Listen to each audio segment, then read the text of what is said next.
로마서 강의 130번째 시간이 되겠습니다. 하나님의 주권 세 번째 시간이 되겠습니다.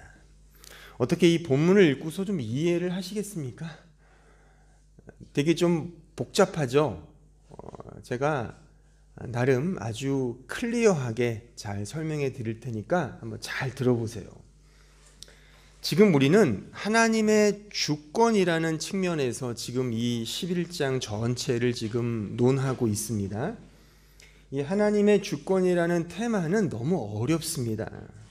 왜냐하면 우리의 주권과 충돌하기 때문이죠. 인간은 본성적으로 자기 주체를 챙기고자 하는 그런 본능이라는 게 있어요.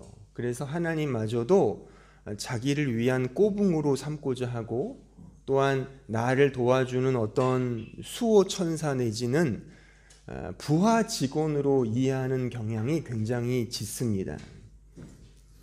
인간이 선악과를 먹었다는 것 자체도 왜 먹었습니까? 하나님처럼 되고자 해서 먹었지 않습니까? 그런 본성이 우리에게 있단 말이죠. 그러니까 예수를 믿기 전에는 매우 노골적으로 그렇게 했다면, 예수를 믿고 난 이후에는 좀 더 고상하고 품위 있고 명분 있게 그렇게 하더라 그겁니다. 그러니까 이런 본성을 가진 우리에게 지금 다루는 이 주제, 그러니까 로마서 9장부터 10장, 11장까지의 내용은 너무나 받아들이기에 힘들다. 자꾸 반발심이 나온단 말이죠. 이런 반발심이죠. 결국에 하나님의 주권이 맞다면 왜 택하신 이스라엘 백성이 망했느냐? 여기에 시비를 걸고 싶은 거예요. 지금 이 질문 속에 계속 나오는 이야기거든요. 아니, 하나님의 주권이 맞다면 하나님이 택하신 이스라엘 백성들을 보라니까요. 다 망했잖아요. 하나님을 안 믿잖아요. 예수를 죽였잖아요. 저들이. 하나님 실패했잖아요를 시비를 걸고 싶은 거죠. 하나님의 주권을 의심하고 물고 늘어져서 결국 인간의 주권을 드러내고 싶어하는 그런 욕망이 인간에게 있다는 것이죠. 이스라엘은 믿지 않아서 망했고, 우리 이방인들은 믿어서 당신의 백성이 되었지 않냐? 그러니까 백성의 자리를 꿰찾았다 이거죠. 그래서 결국 나는 괜찮지 않습니까? 를 말하고 싶은 겁니다. 우리의 신앙생활은 이 시간이라는 영역 속에서 지금 진행되고 있지 않습니까? 이 시간 속에서 신앙생활을 한다는 것 자체는 양날의 칼과 같습니다. 무엇보다 시간이 흐를수록 우리의 신앙은 어떤 의미에서 더 성숙해지고 더 익숙해지고 더 깊어지는 것이 사실이에요. 하지만 동시에 시간이 흐르면서 내 자신의 성을 쌓게 되더라 그겁니다. 자기만의 어떤 노릇이 생긴다고 할까요? 어떤 분야에 1만 시간 투자하면 전문가가 되지 않습니까? 그 분야에 자존심을 갖게 된다는 거죠. 그러니까 신앙생활을 오래 하면 할수록 자기 존재 강화에 빠지게 된다는 겁니다. 이 부분에서 은혜를 강조하는 것이 매우 싫어지게 되는 경우가 생기더라 그거죠. 신앙생활을 오래 하면 당연지사 자신만의 성이 생겨요. 근데 은혜는 그것을 부순다 말입니다. 그러면 당연히 신자는 본전 생각이 나죠. 나 이렇게 열심히 했는데.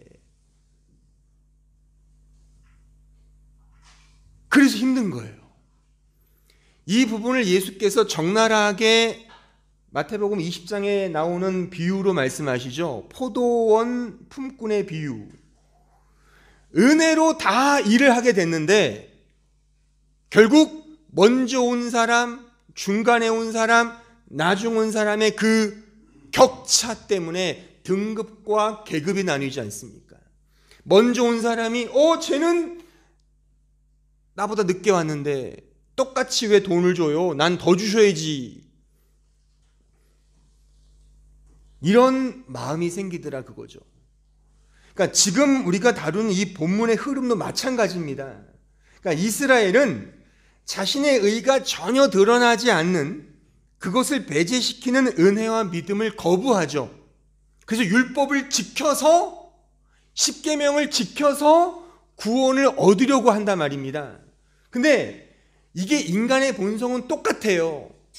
이방인인 우리들은, 이 당시의 이방인들은 은혜를 왜곡하여 이해해서 이스라엘 백성들이 율법을 지켜서 구원을 얻는 것처럼 이방인 신자들은 은혜로 구원을 받는데, 믿음으로 구원을 받는데 믿음이라는 행위를 해서 구원을 얻는다고 생각을 했단 말이죠. 똑같죠. 말만 다를 뿐이지 이스라엘은 율법을 지켜서 구원을 받고 이방인들은 믿음을 행해서 구원을 얻는 것으로 이해하더라 그겁니다. 그 믿음과 은혜가 다른 사람을 평가하는, 판단하는 근거가 되더라 그겁니다. 우리가 말씀과 은혜, 믿음, 예수 그리스도 등을 수없이 말하며 뭔가 실상을 추구하는 것 같지만 그것은 허상 그 자체일 수 있다는 사실이죠. 결국 자기 가치 챙기기와 자기 존재 강화로 믿음 생활을 이용할 수 있다는 겁니다. 이것이 시간이라는 이 영역 속에서 우리가 행하는 한계인 겁니다. 잘 생각해 보세요. 시간 속에서 신앙생활을 하다 보면 결국 이 오류에, 이 왜곡에 빠질 수가 있다는 겁니다. 그래서 여러분들은 다시 이 은혜의 복음을 들으셔야 하는 거예요. 아시겠습니까? 잘 들으셔야 돼요. 오늘 사도는 그래서 이런 비유로 말씀하고 있는 거예요. 소위 연합이라는 차원에서 우리의 존재와 행함의 실천의 근거와 본질이 무엇인지를 보여주고 있는 겁니다. 오늘 본문을 간단하게 정리하면 이거예요. 돌감람나무와 참감람나무를 들어 설명하잖아요. 그러니까 돌감람나무는 쉽게 말하면 변태감람나무, 변형된 아주 저기 보잘것없는 참감람나무, 오리지널 감람나무라는 거죠. 하나님께서 이 변태감람나무의 가지를 꺾어서 오리지널 감람나무에 접붙여 주셨다는 거예요. 그러면 당연히 변태감람나무의 가지는 이제 오리지널 감람나무의 그 뿌리로부터 받은 수액과 진액을 공급받게 되더라 그겁니다. 그 얘기에 지금 이 접붙이는, 연합시키는 능력이 하나님에게 있다는 거예요. 하나님의 주권이고 하나님의 자유라는 거예요. 왜 그랬는지는 몰라요. 하나님의 자유라니까요. 근데 하나님이 그렇게 변태 감람나무의 가지를 꺾어다가 오리지널 감람나무에 붙여서 얘를 참 감람나무가 되게 하더라 그겁니다. 오늘 본문 11장 22절 다시 보세요. 22절 23절. 그러므로 하나님의 인자하심과 준엄하심을 보라. 넘어지는 자들에게는 준엄하심이 있으니 너희가 만약 하나님의 인자하심에 머물러 있으면 그 인자가 너희에게 있으리라. 그렇지 않으면 너도 찍히는 바가 되리라. 그들도 믿지 아니하는데 머무르지 아니하면 접붙임을 받으리니 이는 그들을 접붙이실 능력이 하나님께 있다 이겁니다. 하나님이 그렇게 접붙이심, 연합을 시켜주신다는 거죠. 하나님의 전적인 그의 주권적 은혜로 변태 감람나무의 가지를 오리지널 감람나무로 붙였다는 겁니다. 이 자체가 은혜라는 거예요. 가지인 우리의 수준과 상태 때문에 그렇게 하는 것이 아니라, 또한 보세요. 이제 접붙임을 한 이후에도 이 가지의 수준과 상태가 달라진 것이 아니라 뭐가 달라진 거예요? 이 가지의 위치와 상황과 정황만 달라진 것뿐이죠. 왜요? 수액은 뿌리로부터 공급받지 않습니까? 이게 핵심 포인트입니다. 하나님께서 당신의 주권대로 그렇게 연합하시어 이런 역사를 이루셨다는 사실인 것입니다. 따라서 성경은 이 연합이라는 개념과 원리를 가지고 우리의 구원을 설명해요. 소위 union with Christ죠. 그리스도와의 유니온, 연합인 겁니다. 이 입장에서 그 성경은 예수 그리스도로 옷 입는다라는 표현을 쓰는 거예요. 옷 입는다, 접붙임, 이것에 대한 이미지, 어떤 그런 그림과 같은 표현이 예수 그리스도로 옷 입다 이거죠. 갈라디아서 3장 26절 보세요.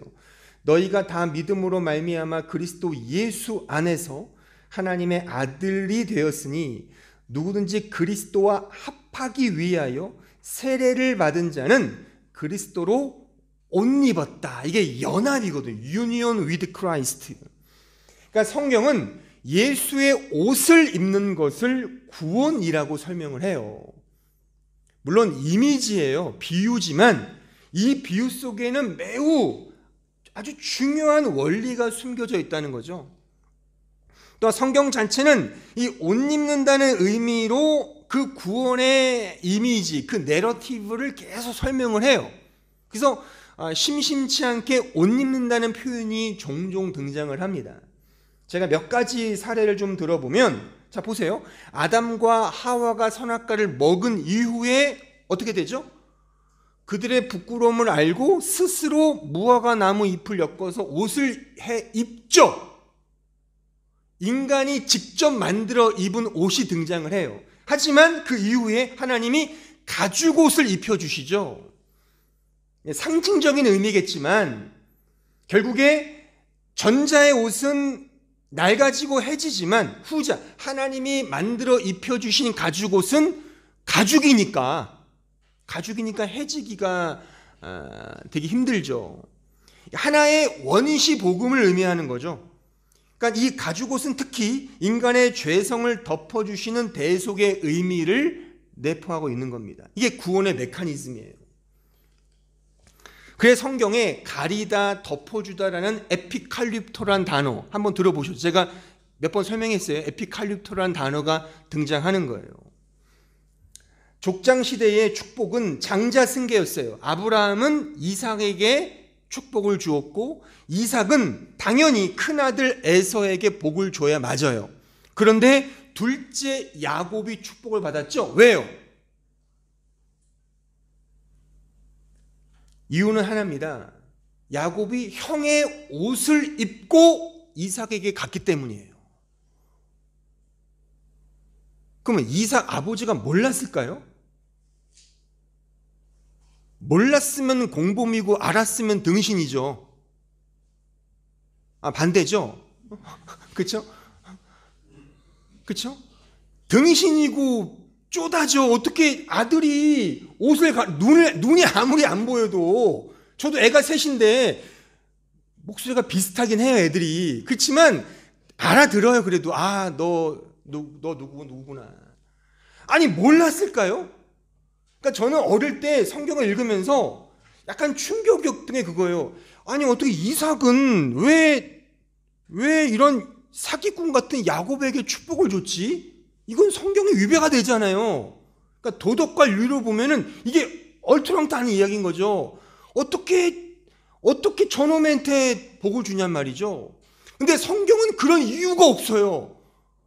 이것에 대해 설명해 주는 전도사님도 없고 목사님도 설명을 못하고. 아니 왜 야곱이죠? 의미가 없어요. 그냥 어떤 식으로 도덕적으로 포장하는 거죠. 야곱은 지혜로웠어. 얼마나 축복을 사모했잖아. 그게 무슨 말이에요? 지금 사기꾼인데. 사기꾼만큼 머리가 비상한 사람이 어디 있습니까? 그럼 사기꾼을 조장하는 거예요? 이런 말씀이? 앞뒤가 안 맞는 거죠. 성경은 딱 하나예요. 옷을 입었다. 그러니까 뭐를 설명하는 거예요? 지금 이야기 자체가 이 내러티브가 뭘 설명하고 있단 말입니다. 이게 은혜는 너의 자격과 조건과 수준이 아니라는 거예요. 그냥 하나님이 주시는데 여기서의 원시복음, 이 상태, 족장시대에서의 복음의 이미지는 우리의 자질과 자격이 아니라 그냥 옷을 입은 거예요. 형의 옷을 입어서 복을 받은 겁니다. 은혜죠, 은혜. 에피칼립토, 은혜인 겁니다. 이 옷은 은혜의 옷이죠. 결국 예수 그리스도의 옷을 의미하는 거예요.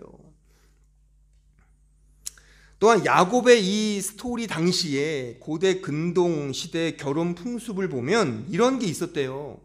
그러니까 신랑과 신부는 전혀 얼굴을 보지 못하는 상태에서 결혼을 했다는 거죠. 그럼 어떻게 결혼을 하느냐? 신랑이 미리 결혼 전에 신부 쪽에 옷을 줘요. 예단의 옷을 준답니다. 그러면 이제 신랑이 때가 돼서 뭐를 타고서 이제 신부 집으로 가는 거죠. 가서 이제 자식을 낳을 때까지 신부 집에 사는 거예요. 이 당시 풍습이 그랬어요. 근데 처음에 신부 집에 갈 때 신부 쪽에 그 들러리 서는 친구들도 많이 있을 거 아니에요. 막 와서 신랑 온다 어떻게 생겼을까 막 이렇게 막 노래 부르면서 기다리는데 신랑이 얼굴을 못 봤어요. 신부 얼굴을. 그럼 뭘 보고 들어가요? 내가 준 옷을 보고 들어가는 거예요. 딱 그겁니다. 내가 준 옷이네? 얘가 내 신부구나. 그 집에 들어가는 거예요. 이게 이 당시의 결혼 풍습이었거든요. 그러니까 이런 의미에서의 이게 이런 옷에 대한 옷을 입는다는 이 에피칼립토라는 의미가 그런 겁니다. 이거를 성경이 이제 성경을 통해 이제 이야기화해서 우리에게 뭔가를 알려주는 거죠. 결국 이 옷을 입는다. 가린다 이것이 바로 예수 그리스도의 그 은혜를 말한단 말이죠. 그러니까 마태복음 22장에 보면 그 혼인잔치의 비유가 있잖아요. 어떤 임금이 자기 아들을 위해서 이 큰 잔치를 배설했는데 손님이 안 와요. 그래서 종들에게 시켜서 거리에 가서 그냥 아무나 다 데려와서 앉혀라. 그렇게 명을 내린단 말이죠. 그러니까 무작위로 막 들어와요. 근데 거기서 딱 한 사람이 예복을 입지 않고 있어요. 그래서 쫓아내죠. 이 비유의 핵심이에요. 그러면서 마지막에 이렇게 끝을 맺습니다. 청함을 받은 자는 많되 택함을 입은 자는 적다. 이 동일한 이야기가 누가복음에서는 약간 다른 각도로 쓰이거든요. 또한 이 마지막에 이 말씀이 없어요. 청함을 받은 자는 많되 택함을 입은 자는 적다라는 말씀은 아예 없고 어떤 이 문맥상 이 내러티브의 흐름상 마지막 결론에 이런 말씀이 있습니다. 누구든지 자기 십자가를 지고 나를 따르지 않으면 능히 내 제자가 되지 못한다. 그렇게 이 문맥이 끝을 맺는단 말이죠. 그러니까 예복을 입는다는 것과 십자가를 지는 것과 이게 뭔가 패럴렐리즘을 시키는 거죠. 결국 그 옷은 예수의 십자가를 의미한다는 것을 이 복음서의 비교를 통해 우리는 이해하고 해석할 수가 있는 겁니다. 재차 강조하건대 성경은 우리 신자의 구원을 전적인 은혜로서의 연합으로 설명을 합니다. 이 연합이 구원이고 이 연합을 시키는 유일한 능력은 하나님에게 있다는 사실입니다. 이 연합은 인간 편의 어떤 자질이나 자격, 조건, 능력, 성격, 성품, 성향, 수준, 성숙, 성장, 성과, 결과, 존재, 가치 등 또 뭐가 있겠어요? 하여튼 그런 단어들 그게 아니라 그런 것과 관계없이 무관하게 그냥 하나님의 주권적 은혜로 연합시켜 주셨다는 사실입니다. 연합이 이처럼 은혜일진데 그 연합을 통해 맺히는 열매 또한 뭐겠습니까? 은혜의 열매겠죠. 다른 게 뭐가 있겠습니까? 오직 하나님의 영광만을 오롯이 드러내는 하나님의 절대 의존적 믿음이 열매인 것입니다. 요한복음 15장 1절 보세요. 나는 참 포도나무요 내 아버지는 농부라. 무릇 내게 붙어 있어 열매를 맺지 아니하는 가지는 아버지께서 그것을 제거해 버리시고 무릇 열매를 맺는 가지는 더 열매를 맺게 하려 하여 그것을 깨끗하게 하시느니라. 너희는 내가 일러준 말로 이미 깨끗하여졌으니 내 안에 거하라. 나도 너희 안에 거하리라. 가지가 포도나무에 붙어 있지 아니하면 스스로 열매를 맺을 수 없음 같이 너희도 내 안에 있지 아니하면 그러하리라. 나는 포도나무, 너희는 가지라. 그가 내 안에, 내가 그 안에 거하면 사람이 열매를 많이 맺나니 나를 떠나서는 너희가 아무것도 할 수 없음이라. 아주 포도나무 비유, 그리스도의 연합의 진리를 가장 잘 묘사해 주는 비유라고 볼 수 있죠. 그럼 여기서 연합된 신자가 맺는 열매가 뭡니까? 마지막에 등장하죠. 마지막 5절 끄트머리에 나를 떠나서는 아무것도 할 수 없다. 이게 열매입니다. 그래서 그 이하 9절에 보면 나의 사랑 안에 거하라 라는 말씀이 있어요. 나의 사랑 안에 거하라. 근데 우리는 자꾸 성경이 말하는 이런 연합, 구원, 열매 등을 내가 뭔가를 행하여 얻어내는 것으로 이해를 해요. 그러니까 열매가 자꾸만 삼척포로 빠지는 거죠. 나를 떠나서는 아무것도 못하는 그게 열매라니까요. 은혜를 아는 게 열매고 믿음 자체가 열매인데 우리는 그것과 상관없이 이 세상에서 내가 힘을 써서 이루어내는 것을 가지고 열매 타령을 하더라 그겁니다. 그렇게 되면 결국 보상과 상급으로 빠지게 되죠. 열매를 맺는 것이 내 인격과 자질의 성숙과 성장으로 이해하게 되면 거기엔 반드시 계급과 등급이 나누어지고 보상과 상급이 주어지는 식으로 이야기한다 그겁니다. 문맥을 보면 나를 떠나서는 아무것도 못한다가 연합의 진의이고 이것이 결국에 열매인 겁니다. 이 본질을 뒤로 한 채 자꾸만 내 중심적 자기 가치의 성장과 자기 존재의 도약만을 집요하게 고집한다면 이 연합의 의미를 전혀 이해하지 못하는 겁니다. 여기서 한 걸음 더 들어가서 제가 좀 설명을 해드리고 싶은 것은 성경에서 말하는 성경의 표현상, 어법상 성경의 명령형은 미래형인 겁니다. 가령 무엇을 해라라는 명령형은 그것이 될 것이다의 미래형과 같은 문법입니다.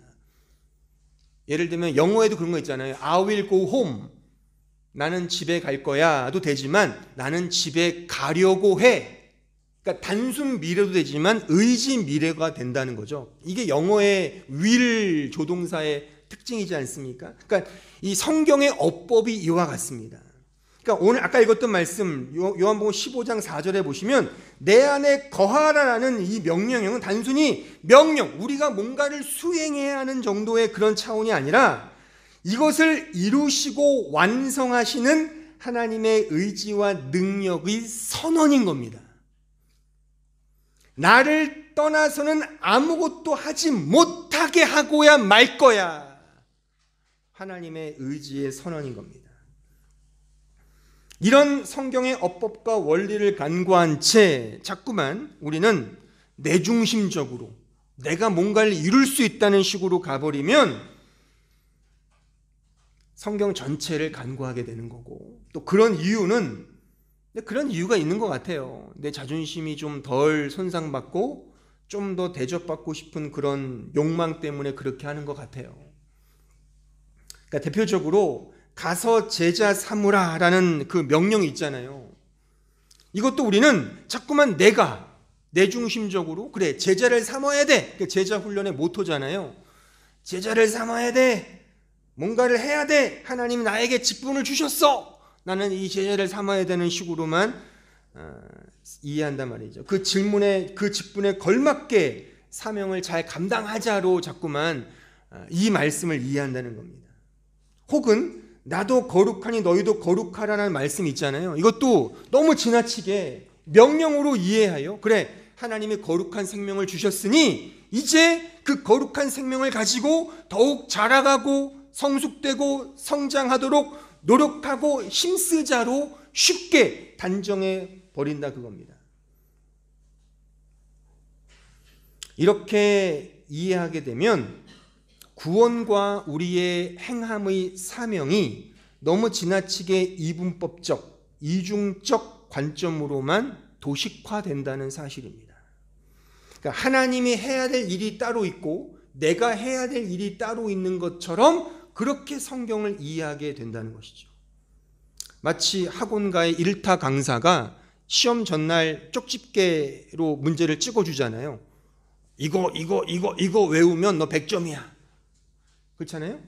그럼 이제 뭐가 남았습니까? 이제 학생이 책상에 앉아서 달달달 외워야죠. 아무리 탁월한 일타 강사, 스타 강사가 문제를 찍어줘도 학생이 책상에 앉아서 공부하지 않고 라면 끓여 먹다가 졸다가 그냥 시험장에 가면은 빵점인 거죠. 하나님의 은혜를 우리는 이렇게 이해한단 말입니다. 하나님이 하시는 일이 있고 또 내가 해야 될 일이 따로 있는 것처럼 그렇게 이해한다는 거예요. 여러분 대부분이 그렇게 이해하시죠? 그럴 거예요 아마. 저도 좋아하는 그 육아의 가르침 중에 진인사 대천명이라는 말이 있어요. 내가 해야 될 도리, 인간이 해야 될 도리는 최선을 다해 하고 하늘의 뜻을 기다리자.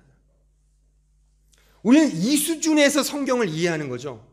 근데 지금 이제 우리가 로마서 9장, 10장, 11장 그 주권을 이해하면서 그 패러다임을 버리셔야 합니다. 아시겠습니까?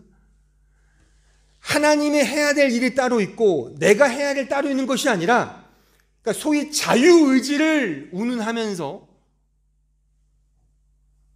우리의 자존심을 챙기려고 하는데 성경은 우리의 자유의지는 죄만 지을 자유의지만 있지 우리가 어떤 일에 뭔가를 할 수 있는 의지는 없다고 얘기해요. 의는 없나니 하나도 없다 이겁니다.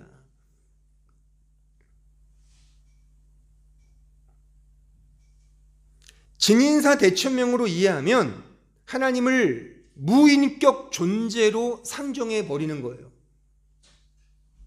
내가 열심히 일한 만큼 대가를 주시는 그냥 그 어떤 성품과 인격과 자유와 주권도 없는 그냥 동전 넣으면 나오는 자동 판매기와 같은 존재로 하나님을 취급하는 겁니다. 이게 육아의 신적 의미거든요. 하늘의 개념이 그거예요. 대천명 해가지고 뭐 하나님이 있다는 식으로 전혀 거기는 하나님이나 인격적 존재가 없습니다. 불교도 마찬가지죠. 모든 종교가 마찬가지예요. 근데 거기에 우리는 휩쓸려 간 나머지 그렇게 이분법적 구도로 보면 결국 인본주의로 가게 되는 것이죠. 그래서 요새 저도 이렇게 신학 저널이나 이런 논문들을 쭉 읽어보면 많은 신학자들과 목회자들이 소위 성화론, 구원론, 이신칭의를 말하면서 다 이런 식의 이분법적 구도로 대부분이 설명을 해요. 그래서 예수 그리스도의 순종도 능동적 순종이 있다느니 수동적 순종이 있다느니를 이렇게 나눠서 이해를 해요. 칭의를 이해할 때도. 이게 다 결국에 그런 자기 존재의 증명을 위해서 이해하는 아주 잘못된 성경 이해인 겁니다. 가서 제자 삼으라는 것은 하나님의 의지의 미래형으로 이해를 하셔야 돼요. 또한 실제 복음서가 끝나고 소위 제자를 삼는 교회의 등장이 나타나는 사도행전을 보면 거기에 분명히 하나님이 의지를 가지고 행하시는 결과가 다 기록되어 있어요. 대표적으로 사도행전 6장 3절 보세요. 형제들아 너희 가운데서 성령과 지혜가 충만하여 칭찬받는 사람 7을 택하라. 그러니까 제자를 삼은 거죠. 그러니까 인간을 세운 건 사실이에요. 하지만 보세요.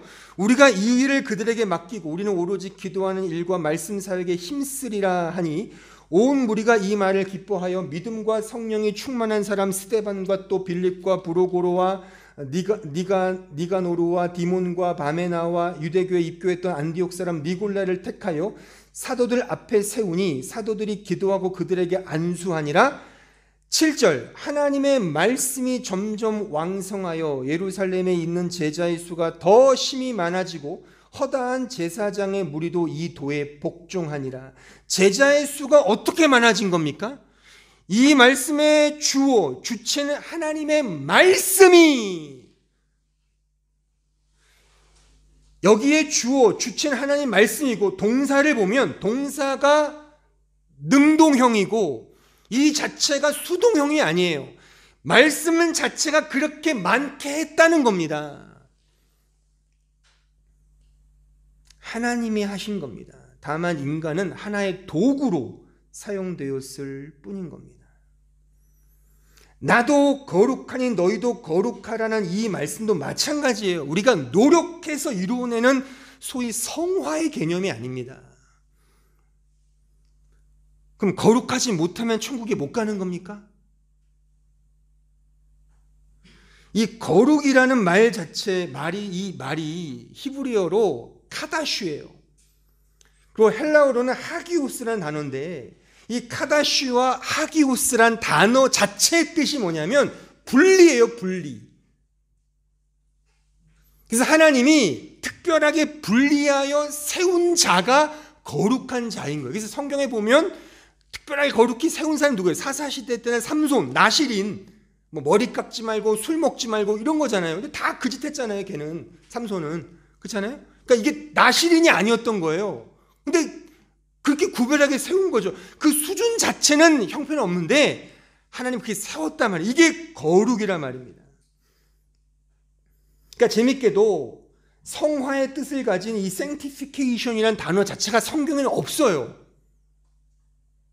물론 그렇다고 이 성화라는 개념이 없느냐? 그건 아니죠. 그러니까 트리너티라는 삼일체라는 말도 성경에 없지만 있듯이 이 sanctification이라는 교리도 있어요, 분명히. 하지만 우리가 알고 있는 식의 인간이 노력해서 얻는 내 인격의 변화, 이런 게 sanctification이 아니라 신자의 거룩은 하나님이 구별하여 은혜를 받는 자로 따로 세우신 그 자의 정체, 그게 바로 거룩인 겁니다. 우리의 인격적 수준이 중요한 것이 아니라 우리가 가진 이 정체, 위치, 그 존재됨의 그 자체가 거룩인 거예요. 그래서 성도를, 그러니까 신자를 성도라 그러잖아요. 거룩한 자, 하기오스, 성도. 왜요? 그 수준 자체는 형편은 없지만 하나님은 따로 세운 자, 구별하여 세운 자가 거룩한 자인 겁니다. 우리가 생각하는 식의 인간이 열심히 노력해서 수준과 등급을 만들어내는 것이 아니라, 아니 그럼 보세요. 실제 거룩한 자가 있냐고요. 한번 따져보시라니까요. 여러분 주위를 둘러보시면서 정말 거룩하게 사는 사람이 있습니까? 원수까지 사랑하고 속옷을 달라는 자에게 겉옷을 주고 뺨도 돌로 대면서 집 팔아서 가난한 사람 구제하고 희생하고 그렇게 하시냐고요. 이 영상을 보고 있는 신자들이나 여러분들 한번 생각해 보시라니까요. 그러면 진짜 솔직하고 정직하게 집 팔아서 다 헌금해 보세요. 한번 그렇게 살아보시라니까요. 못하잖아요, 그게 우리는.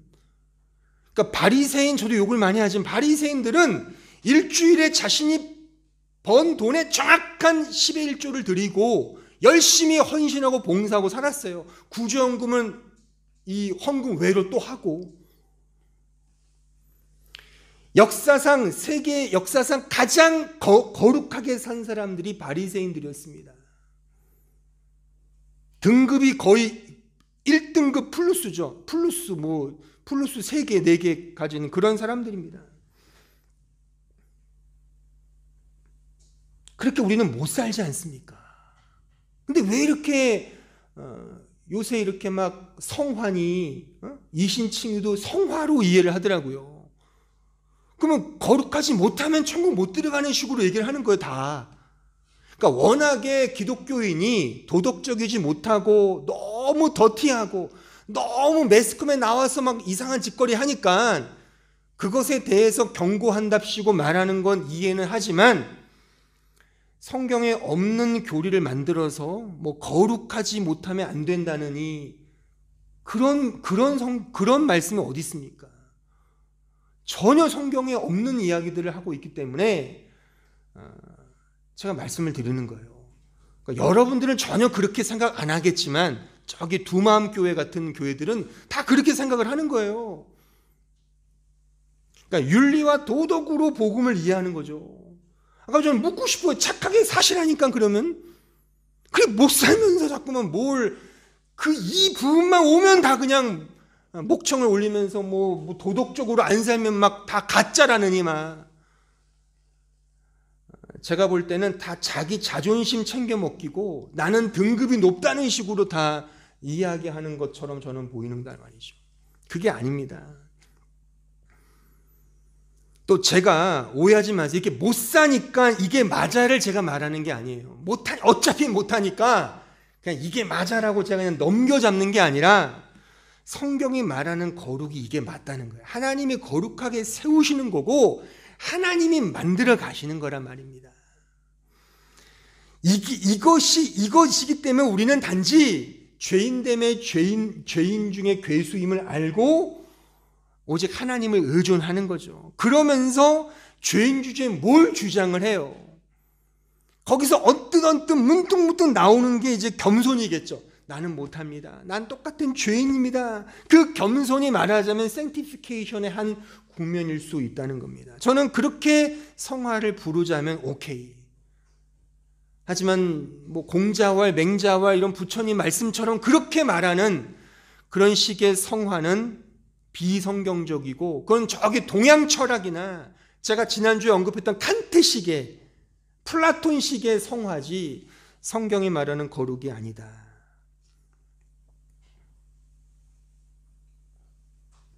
전혀 여러분들 이렇게 마음에 안 와닿으세요? 이런 부분은 전혀 생각을 안 해보시죠? 뭐 거룩이 뭐니 성화니 뭐 나는 전혀 상관이 없으니까 뭐 딴 나라 세계 이야기라고 생각이 들지 모르지만 여러분들이 제가 조금 이렇게 수준 높게 말씀을 드리는 이유는 여러분들이 정말 은혜와 복음을 조금 더 알고자 한다면 꼭 당면하는 과제가 여기입니다. 그리고 신앙생활을 조금 더 오래 하면 할수록 이 부분에 반드시 유혹에 넘어져요. 그러니까 종종 저에게 이렇게 물어요. 그럼 목사님 뭐 어떻게 해야 되죠? 너무 목사님은 이론적인 설교만 하시는 것 같다라고 이렇게 뭐 그렇게 말하는데 저는 전혀 그렇지 않습니다. 그러면 제가 묻고 싶어요. 그게 사실하니까요. 그러면 원수를 사랑하고 이웃을 위해서 헌신하고 봉사하시라니까요. 수입의 반 이상을 구제연금 드리시라니까. 저 우크라이나에 가서 돕자니까요. 그러면 근데 우리 못하잖아요. 그러니까 교회가 판을 안 깔아줘서 못하는 겁니까? 제가 보니까 그 계좌번호 많더만요. 이렇게 저도 우리 여기 저기 어디에 저기 체코의 그 목사님이 늘 와요. 이렇게 우크라이나 돕는데 좀 헌금 좀 하시라고. 뭐 그럼 저는 그냥 개인적으로 이렇게 하기도 하고 그러죠. 그 다 아시더라고. 이렇게 그냥 하시면 되는 거죠. 그러니까 실천과 행함이 따로 있는 게 아니에요. 이 믿음을 알고 이렇게 살면 돼요. 그냥. 근데 못 살지 않습니까? 거기에 대해서 우리는 하나님만을 의지하면서 겸손해지면서 우리가 할 수 있는 한도 내에서 조금씩 문득문득 이 사랑을 흘려주면 된다는 겁니다. 나는 누구인가의 존재와 나는 무엇을 하는가의 행함과 실천에 있어서 이런 식의 이해와 개념이 가능한 이유는 연합이기 때문에 그런 거예요. 연합. 이 연합의 주체와 내용이 오직 하나님의 능력 아래에서만 이루어지기 때문인 겁니다. 로마서 6장 1절 보세요. 그런즉 우리가 무슨 말을 하리요? 은혜를 더하게 하려고 죄에 거하겠느냐? 그럴 수 없느니라. 죄에 대하여 죽은 우리가 어찌 그 가운데 더 살리요? 무릇 그리스도 예수와 합하여 세례를 받은 우리는 그의 죽으심과 합하여 세례를 받은 줄을 알지 못하느냐? 그러므로 우리가 그의 죽으심과 합하여 세례를 받음으로 그와 함께 장사되었나니 이는 아버지 영광으로 말미암아 그리스도를 죽은 자 가운데서 살리심과 같이 우리로 또한 새 생명 가운데서 행하게 하려 함이라. 그러니까 신자는 죄에 대해 죽었습니다. 이제. 그래서 하나님은 우리를 이제 죄인으로 보지 않는다는 거예요. 새 생명 가운데 거하게 된다는 거죠. 근데 이 부분을 또 인간적으로 해석하지 말자는 거예요. 그러니까 새 생명 가운데 행하는 걸 자꾸만 도덕과 윤리로 이해하고 해석하여 뭔가를 자꾸만 이렇게 윤리적인 삶, 도덕적인 삶으로 이해하는데,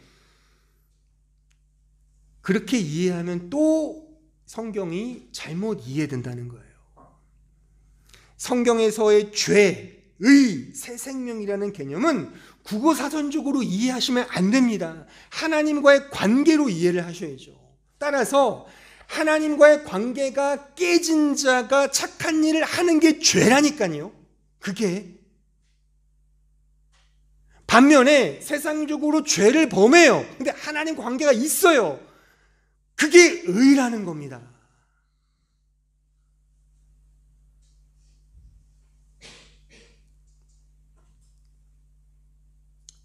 그러니까 이 부분을 성경이 노골적으로 강조하기 위해서 예수님 주변에 누가 있었습니까? 가늠한 여인, 그쵸? 강도, 그쵸? 또 이 당시에 민족을 팔아먹은 그 로마 제국의 부역자, 서민들의 그 품돈을 막 집요하게 긁어 모은 세리, 그 세리 중에 마태가 제자였죠? 삭개오 세리였죠? 그들과 함께 있었던 예수가 욕을 먹었어요. 왜? 죄인들과 같이 있다고. 물론 이것이 역으로 부자와 뭐 착하게 사는 사람은 아니다가 아니죠. 노골적으로 이걸 보여주시는 거죠. 우리가 생각하는 죄와 의의 개념이 국어사전식의 의와 죄가 아니라는 겁니다. 하나님과의 관계죠.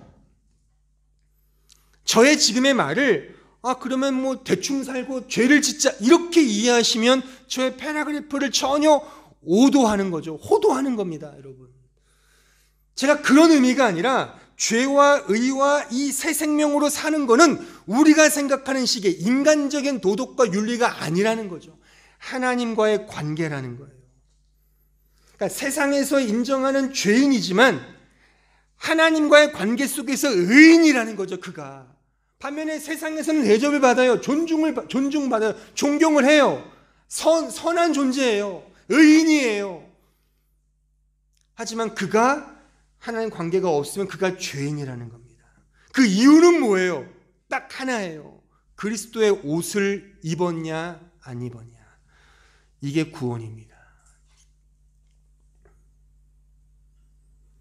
그러니까 여러분들이 생각하는 신앙생활과 믿음생활이 윤리와 도덕으로 가면 안 됩니다.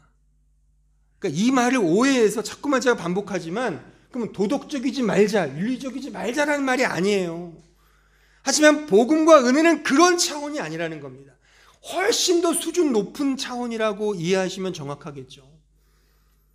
예수 그리스도의 옷을 입냐 안 입냐의 문제고, 입었다면 문제는 끝인 겁니다. 어떤 의미에서? 그러니까는 저에게 종종 이런 질문해요. 그러면 자살하면 지옥 가냐? 그렇게 말하잖아요. 그러니까 자살을 제가 조장하는 게 아니라, 뭐라 하는 게 아니라 자살이 구원의 유무가 아니라는 거예요. 그러면 자살하면 지옥 가면 행위 구원이잖아요, 결국에.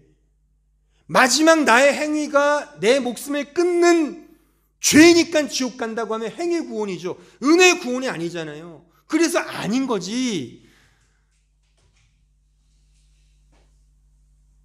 제가 그것을 문제를 쉽게 본다, 그런 차원은 아니란 말입니다.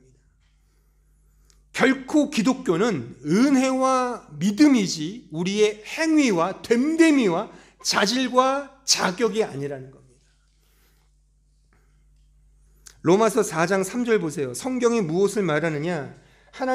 아브라함이 하나님을 믿음에 그것이 그에게 의로 여겨진 바 되었느니라.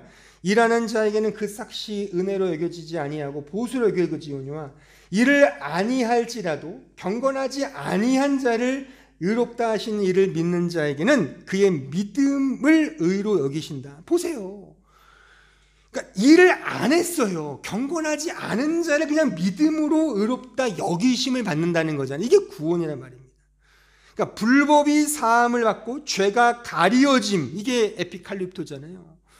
받는 사람이 복이 있다. 주께서 그 죄를 인정하지 아니하실 사람이 복이 있다. 그러니까 하나님이 우리 다 죄인이에요. 근데 우리는 그냥 너는 의인이야를 인정해 주시는 거예요. 왜요? 예수를 보시고. 그러니까 예수의 옷을 입는 거죠. 아까 제가 고대 근동 결혼 풍습 얘기했잖아요. 신랑이 그냥 자기가 준 옷을 입었네, 그 집으로 들어가는 거예요. 나는 얘는 싫어. 얘 얼굴이 이상하네. 내가 속았네. 옆에 있는 애가 괜찮은데 얘도 갈까? 이럴 수 없는 거죠. 왜요? 내 옷을 입고 있으니까. 그래서 빼박인 거죠. 여기에서 자유를 누리셔야 되는 거예요.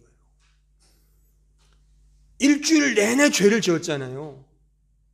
상관없다가 아니라 지금 이 예배를 통해 우리가 무슨 위로를 받냐고요. 제가 뻔히 아는데 다들 다 살기 바쁘시잖아요. 또 우리 교회만큼 아무것도 안 하는 교회가 어디 있어요? 정말. 무슨 새벽 예배가 있습니까? 주중에 모임이 있습니까? 정말 프리해요. 그러니까 할 거 다 할 수 있는 교회죠. 여러분들 원하는 거 다 하시잖아요. 주일도 많이 제끼시잖아요, 다들. 상관없죠. 또 저는 너무 인자해서는 강요를 절대 안 해요. 절대 강요를 안 해요, 저는. 헌금을 내라는 강요도 안 하고, 하라는 저는 절대 안 합니다. 저는 오직 자유와 자발성. 저는 이 은혜를 그런 식으로 이해하는 거죠. 물론 이게 맞다는 아니에요. 저는 그런 그냥 스타일이에요. 은혜 설교를 하시는 분들 중에도 아주 그냥 쥐잡듯이 이잡듯이 하는 그런 목사님들도 많아요. 근데 저는 그게 안 돼요. 잘 성격상 워낙에 좀 보시다시피 이렇게 되게 인자하게 생겨서 이것도 잘못된 이거는 설교가 아닙니다. 제 그냥 그러니까 또 너무 이러니까 저를 목사로 보지 않는 분도 많은 것 같아요. 저 사람 뭐야 너무 무례하게는 하지 마십시오. 그래도 말씀을 가르치는 선생인데 여러분들이 자식들 담임한테 막대하진 않잖아요. 그렇죠? 그러니까 말씀을 가르치는 선생을 존중하는 것도 필요하지만 어쨌든 저는 강요를 하지 않습니다. 그러니까 우리의 삶을 저는 뻔히 알아야 다 사실 이민 생활도 좀 하다 보니까 또 우리 이 이민 사회는 한국 교회처럼 방지도 별로 제지도 안 하잖아요. 치리도 별로 없고 술도 마실 수 있고 담배도 펴도 뭘 안 그러잖아요. 담배까지는 아니지만 다 맥주 드시죠. 요거는 이제 커트를 해야 되겠는데 다 그렇게 하시잖아요. 분위기 탈 때 한 잔씩 해 막. 저는 대체 오케이. 한국에서는 난리 나죠. 그러니까 한국 가서는 하지 마시고 여기서나 그냥 즐기세요. 어쨌든 그런 것들이 우리를 되게 좀 눌릴 때 있죠. 하지만 그런 행위와 됨됨이가 이 우리의 구원의 근거가 아니다. 연합인 거예요. 연합. 우리에게 죄가 없어지는 게 아니에요. 그냥 하나님이 인정을 안 하시는 것뿐입니다. 이게 포인트예요. 그래서 이게 연합 때문에 그래요. 연합. 내가 거룩해져서 구원받는 게 아니에요. 그러니까 이렇게 제가 한때 존경하는 목사님이 이렇게 설교를 들어보면 이분은 너무 성화가 탁월하게 됐는지 모르지만 갑자기 알미니안으로 가신 것 같아. 그러니까 알미니안, 그러니까 행위 구원 쪽으로. 이거는 아닌데. 그러니까 너무 고상하게 사시니까 그렇게 되는지 모르겠지만 우리 개역 신학이 표방하는 바는 하나님의 은혜의 전가입니다. 전가, 임퓨타지오, 영어로 imputation, 전가인 거예요. 반면에 로마 카톨릭은 인푸시오를 해요. 인푸시오, 영어로 infusion. 다르죠? 비슷한 발음이 아니죠. imputation, P예요. 하지만 infusion, F, infusion. 이거는 주입. 그래서 캐톨릭은 은혜의 주입을 말합니다. 전혀 다른 거예요. 그러니까 우리 개역교회, 개신교는 하나님이 그냥 은혜를 덧입혀 주시는 거예요. 그래서 나를 그냥 그렇게 인정해 주시는 건데 로마 카톨릭 그 산하의 대부분의 알미니안주의, 펠라기우스주의자들은 다 뭘 말하냐면 인퓨전, 내가 요청을 해요. 나에게 은혜를 주세요. 은혜가 나에게 주사바늘처럼 쭉 주입이 돼요. 그럼 그 힘을 가지고 내가 거룩히 사는 거예요. 공덕을 쌓고 착한 일을 해서 덕을 쌓아서 염라대왕을 감화 감동시키는 거죠. 하지만 개혁신화, 우리 개신교의 은혜의 전가는 그 주체가 하나님입니다. 또한 이 임퓨테이션은 법정적 의미예요. 내 자신의 자질과 내용이 바뀌는 게 아니에요. 여전히 죄인이고 죄의 습성이 있고 성향이 있어요. 나랑 안 맞는 놈 보면은 욕이 나오고 화가 나고 분노 조절 장애가 있는 거예요. 우리에게 있습니다. 그것이 드러난다고 해서 이 사람은 신자가 아니야? 아닙니다. 그러면서 주님 붙드는 거죠. 그러니까 주님 붙드는 게 만사형통이라고 말한다면 그래요. 그렇게 말할 수 있습니다. 그러니까 우리의 피난처잖아요. 제가 새해 연초에 전했던 말씀. 그러니까 피난처죠. 내 한 모습대로 받는다면 하나님이 우리를 받으실 수 있겠습니까? 그렇게 인정해 주시는 것. 이게 연합인 겁니다. 그 연합의 능력이 하나님께 있습니다. 나는 그리스도 안에, 그리스도는 내 안에 계신 것. 그러니까 여러분들, 제가 여러분들의 정서와 어떤 도덕적 감화를 알기 때문에 우리가 뭔가 이렇게 막 이렇게 하는 것, 뭔가 이렇게 막 체근하고 바라고 이런 걸 제가 무시하는 건 아닙니다만, 이미 우리가 예수를 믿는다면 내 안에 예수가 있는 거예요. 영원토록. 한 번 왔는데 나가지 않아요. 그래서 막 이런 분 있잖아요. 내가 죄를 지으면 막 안절부절 못하고 막 어떡하지? 그런 실존적인 의미에서 나를 깨고 부수는 건 좋지만 이 자체의 근거를 흔드는 것까지 가시면 곤란하다. 왜요? 게임은 끝난 거니까. 이미 예수가 내 안에, 내가 예수 안에 연합되었기 때문이죠. 이것이 구원인 겁니다. 그래서 예수를 오늘 믿은 사람이나 수십 년 평생 믿은 사람이나 똑같은 거예요. 저기 동호 형제나 저나 하나님 앞에 똑같아요. 이게 은혜인 거예요. 그러니까 우리 이 신앙생활에서 뭔가를 쌓으려고 하기보다는 이 은혜를 알면 돼요. 그래서 하나님 사랑, 하나님 은혜 알고 감사하네, 기쁘네, 그 마음으로 찬송하고 그 마음으로 살면 되는 거예요. 중요한 것은 내 원래 자리가 이 자리가 아니라는 것을 알게 되는 거죠. 이 연합을 통해. 그리고 나는 원래 변태 감람나무였는데 이제 오리지널 감람나무가 됐네라는 이 팩트 속에 나는 원래 이 나무의 줄기가 아닌데 왜 여기에 있지? 이런 식의 좀 혼돈. 이 나무는 도대체 뭐지? 그러면서 내가 연합된 자구나를 알면 되는 거예요. 이 고백이 그 유명한 사도 바울의 이 고백이죠. 갈라디아서 2장 20절 마지막으로 읽고 끝마치겠습니다. 내가 그리스도와 함께 십자가에 못 박혔나니 그런즉 이제는 내가 사는 것이 아니요 죽었다는 거예요. 죽은 사람이 무슨 성장을 하고 무슨 성숙을 해요. 극단적으로 말해서 그냥 죽는 게 성숙인 거예요. 그런 의미에서 죽는 게 성장인 거죠.